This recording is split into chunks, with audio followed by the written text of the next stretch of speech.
So we've got a number of varieties at this site here. We're looking at dorsum at the moment, and I can see that there's quite a bit of septoria in there. Thinking about Arizona Folpet, what would you recommend in terms of the best programme to control septoria?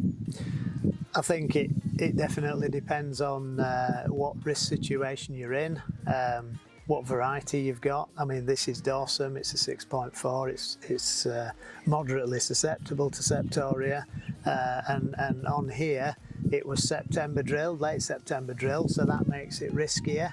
So for example here, a good way to go would have been to include Folpet at T1.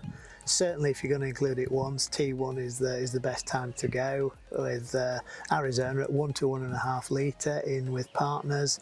But we find that the most responsive is to go at T1 and T2 with Folpet.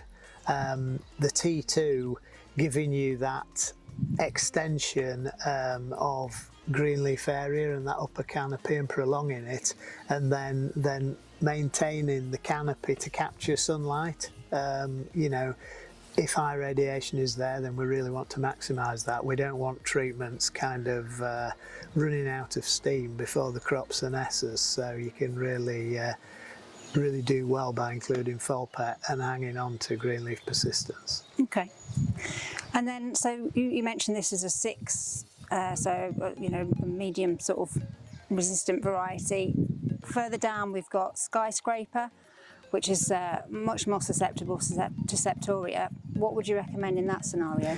Yeah, well, that's a good example of a susceptible variety, and it's drilled in September, so that's going to be a high risk scenario. So you may want to consider getting some Folpet in at T0 to start the programme, protecting leaf 4. Don't need to go at more than 1 litre there, and that, because we can put 3 litres of Folpet on across a crop, that gives you another 2 litres to play with. So if you follow up at T1 and at T2 with 1 litre, then you're covering all those key timings in a high risk crop. Yeah.